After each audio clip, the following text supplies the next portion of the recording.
Halo semuanya, apa kabar? Semoga hari ini baik-baik saja ya. Pada kesempatan kali ini kita akan mempelajari materi tentang media interaktif berbasis web di kelas 11 mata pelajaran informatika. Tetapi sebelum memulai pembelajaran pada hari ini, kita akan mempelajari terlebih dahulu apa saja capaian pembelajaran dan tujuan pembelajaran yang akan didapatkan dari materi yang akan kita pelajari pada hari ini.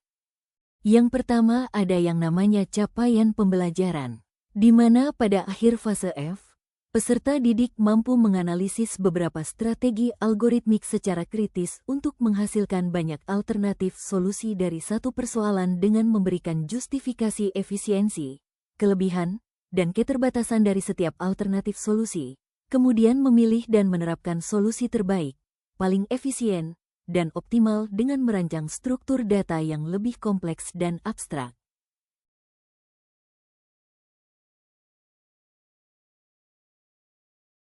Lalu yang kedua ada tujuan pembelajaran, di mana para peserta didik mampu menganalisis beberapa strategi algoritmik secara kritis untuk menghasilkan banyak alternatif solusi dari satu persoalan dengan memberikan justifikasi efisiensi, kelebihan, dan keterbatasan dari setiap alternatif solusi. Selain itu juga, para peserta didik mampu memilih dan menerapkan solusi terbaik, paling efisien, dan optimal dengan merancang struktur data yang lebih kompleks dan abstrak. Setelah kita memahami capaian pembelajaran dan tujuan pembelajaran, selanjutnya kita akan membahas materi pertama, yaitu mengenai strategi algoritmik. Di dalam strategi algoritmik ini terdapat yang disebut berpikir komputasional, disingkat BK, bukan bimbingan konseling. Melalui berpikir komputasional ini, siswa berlatih berpikir seperti ilmuwan informatika, bukan berpikir seperti komputer, karena komputer hanyalah mesin. Kegiatan utama dalam BK adalah penyelesaian masalah, yaitu menemukan solusi yang efisien, efektif, dan optimal, sehingga solusi tersebut dapat dijalankan baik oleh manusia maupun mesin. Dengan kata lain, kegiatan dalam BK adalah merumuskan strategi untuk mengatasi suatu persoalan. Persoalan apa saja yang dapat diselesaikan? Sebenarnya, hampir semua persoalan dalam kehidupan sehari-hari mengandung unsur konsep komputasi, sehingga dapat diselesaikan dengan bantuan komputer. Contohnya, robot yang melayani transaksi atau mengantar makanan dan obat di rumah sakit, yang sudah diterapkan di beberapa negara maju, sistem pemantauan kebun sawit untuk menentukan waktu panen yang tepat, dan lain-lain. Sistem komputer pada hakikat merepresentasikan dunia nyata ke dalam bentuk dunia digital, sehingga dapat membantu atau bahkan menggantikan manusia dalam mengerjakan pekerjaan yang sulit, berulang, atau membosankan. Selain itu, terdapat 4 fondasi utama berpikir komputasional dalam ilmu informatika, yaitu abstraksi, dekomposisi, pengenalan pola, dan algoritma, yang dijelaskan secara garis besar sebagai berikut. 1. Abstraksi menyaring dan mengambil bagian penting dari suatu persoalan, serta mengabaikan hal-hal yang tidak relevan, sehingga lebih mudah memfokuskan perhatian pada pencarian solusi. 2. Algoritma menyusun langkah-langkah penyelesaian secara runtut, logis, dan jelas untuk mencapai tujuan tertentu. Jika langkah-langkah ini dituliskan dalam bahasa yang dipahami komputer, maka komputer dapat melaksanakannya secara otomatis. 3. Dekomposisi memecah persoalan yang besar, rumit, atau sulit menjadi bagian-bagian yang lebih kecil dan sederhana, sehingga dapat diselesaikan secara bertahap, sistematis, dan lebih cepat. 4. Pengenalan pola mengidentifikasi kesamaan, kecenderungan, atau pola yang muncul dalam persoalan, kemudian menggeneralisasi serta menerapkan cara penyelesaian tersebut ke persoalan lain yang memiliki kesamaan karakteristik. Selanjutnya, terdapat tahap analisis permasalahan atau biasa disebut analyzing. Pada tahap ini, kemampuan berpikir komputasional digunakan untuk menemukan abstraksi dari permasalahan yang akan diselesaikan. Permasalahan yang kompleks dapat diuraikan menjadi beberapa bagian masalah yang lebih kecil, namun tetap saling berkaitan. Hingga akhirnya, Seseorang dapat mengenali pola dari permasalahan tersebut sebagai variasi dari masalah umum yang sudah diketahui sebelumnya. Tahap ini menghasilkan pernyataan masalah yang menjelaskan secara rinci mulai dari masukan, input, data atau informasi yang dibutuhkan, keluaran, output, hasil yang ingin dicapai, batasan, kendala, aturan atau syarat yang harus dipenuhi dalam penyelesaian. Selanjutnya terdapat tahap mendesain solusi atau sering disebut sebagai tahap perancangan. Pada tahap ini, kemampuan berpikir komputasional digunakan untuk menentukan abstraksi dari permasalahan yang akan diselesaikan. Permasalahan yang bersifat kompleks dapat diuraikan menjadi beberapa bagian permasalahan yang lebih kecil namun tetap saling berkaitan. Setelah itu, pengembang atau pemrogram akan mengenali pola permasalahan tersebut dan menganggapnya sebagai variasi dari permasalahan umum yang sudah dikenal. Tahap ini menghasilkan rumusan permasalahan yang menjelaskan secara jelas data masukan, input, hasil keluaran, output, serta syarat dan batasan yang harus dipenuhi oleh program yang akan dibuat. Dari pernyataan masalah ini, pemrogram merencanakan strategi untuk menghasilkan keluaran berdasarkan masukan yang diterima. Pemrogram tidak harus merencanakan solusi dari awal. Mereka dapat menggunakan solusi atau potongan solusi yang sudah ada dari permasalahan yang telah diselesaikan sebelumnya. Bahkan, jika permasalahan inti telah ditemukan, pemrogram dapat memodifikasi algoritma generik agar sesuai dengan permasalahan. Proses ini akan menghasilkan algoritma berupa narasi, pseudocode, atau diagram alir. Pada tahap ini, pemrogram juga akan mengevaluasi algoritma yang dibuat untuk memenuhi batasan dari permasalahan. Misalnya, apakah program dapat bekerja dengan cepat, kurang dari 1 detik, saat diberikan masukan yang berukuran besar. Menunggu membuat pengguna tidak nyaman.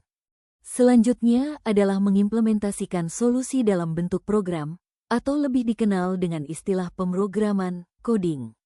Pada tahap ini, pengembang perangkat lunak akan menuliskan kode program agar solusi yang telah direncanakan sebelumnya dapat dijalankan dengan menggunakan bahasa pemrograman tertentu. Pemilihan bahasa pemrograman menjadi salah satu pertimbangan penting dalam tahap ini. Selain itu, proses mengubah algoritma menjadi kode program juga memerlukan berbagai pertimbangan teknis, misalnya penentuan tipe data, penggunaan struktur kendali, dan aspek teknis lainnya. Yang terakhir adalah pengujian program atau sering disebut testing. Setelah program dapat dijalankan, program tersebut harus diuji untuk memastikan bahwa ia berfungsi dengan benar dan sesuai dengan ketentuan atau spesifikasi yang telah ditetapkan. Pengujian dapat dilakukan dengan berbagai strategi. Salah satu yang telah dipelajari di kelas 11 adalah menguji program menggunakan kasus uji, yaitu sekumpulan data masukan yang disusun sedemikian rupa sehingga dapat mewakili seluruh kemungkinan kondisi dan masukan yang mungkin diterima oleh program.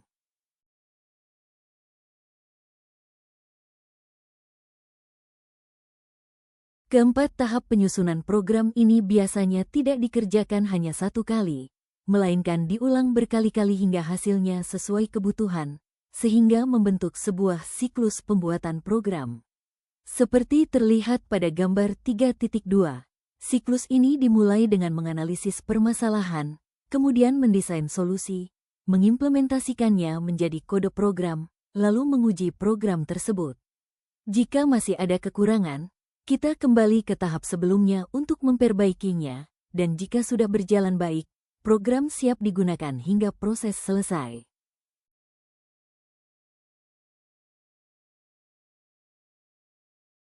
Selanjutnya, terdapat apa yang disebut strategi algoritmik dan pemrograman.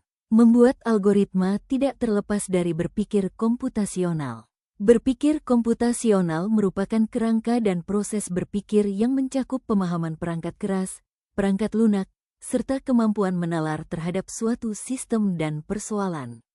Cara berpikir ini didukung oleh pengetahuan teoretis maupun praktis, serta dilengkapi dengan teknik untuk menganalisis, memodelkan, dan menyelesaikan persoalan.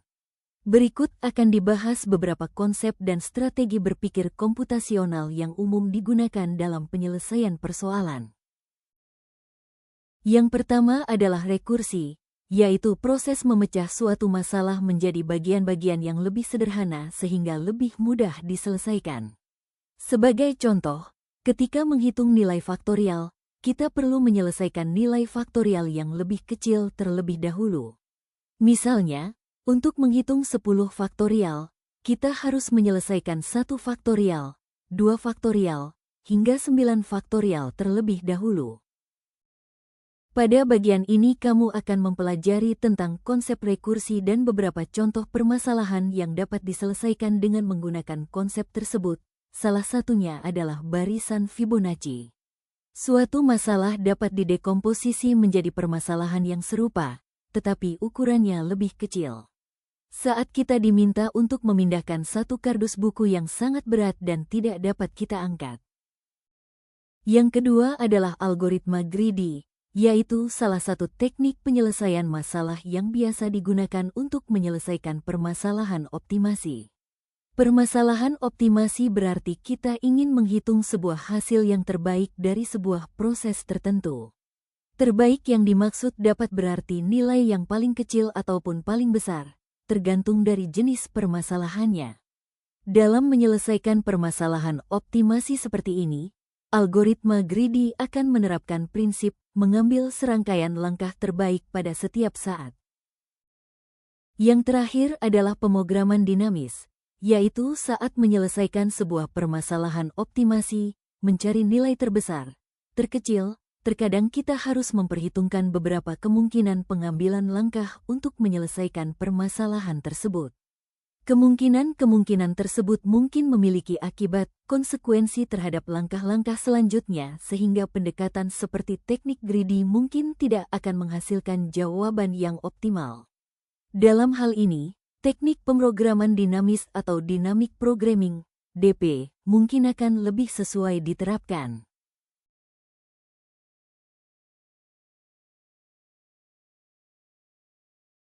Selanjutnya, kita akan beralih ke pembahasan mengenai solusi permasalahan serta struktur data. Dalam kehidupan sehari-hari maupun dalam pemrograman, satu masalah dapat diselesaikan dengan berbagai cara. Namun, tidak semua cara memberikan hasil yang sama baiknya. Oleh karena itu, kita sebagai peserta didik harus mampu memilih solusi yang paling tepat, terbaik, dan optimal. Solusi yang baik harus memenuhi 3 kriteria utama, yaitu efektif, efisien, dan optimal. Efektif artinya mampu menyelesaikan masalah dengan benar.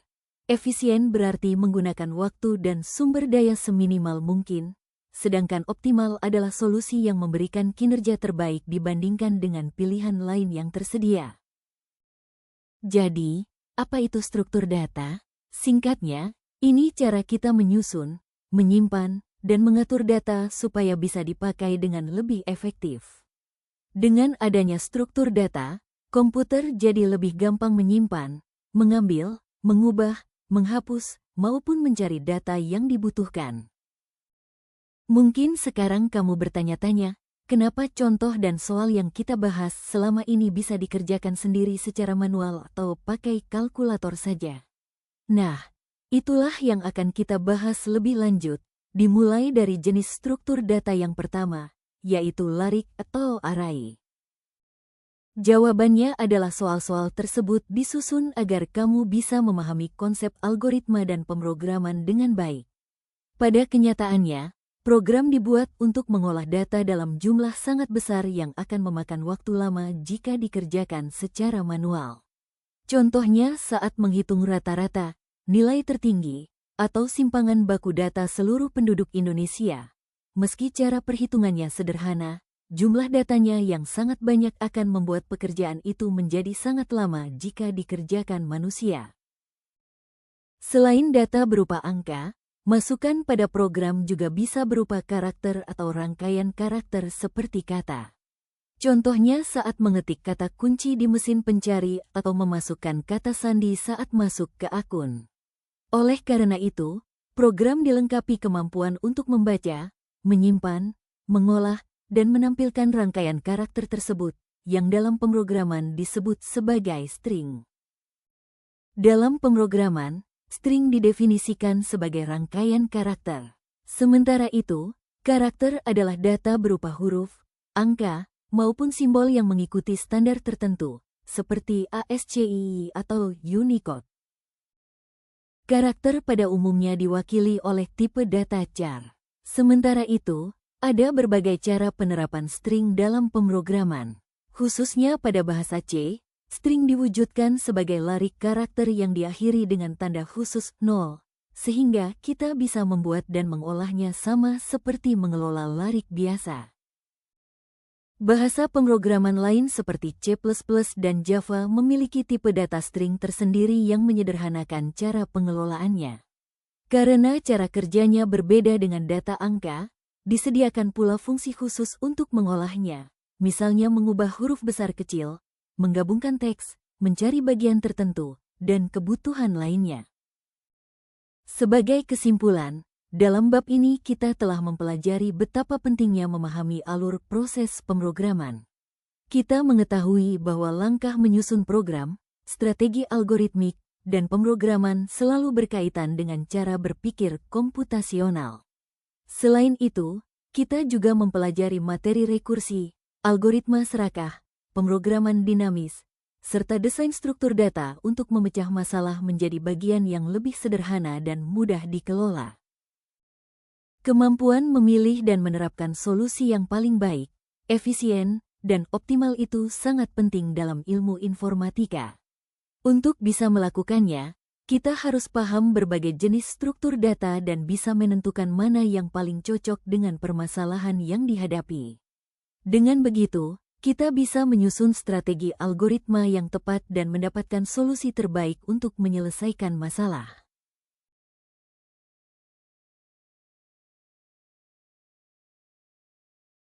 Demikianlah pembahasan materi pada bab ini. Terima kasih atas perhatian dan partisipasinya. Semoga apa yang telah dipelajari dapat bermanfaat dan menambah wawasan kita semua. Sampai jumpa di pertemuan berikutnya.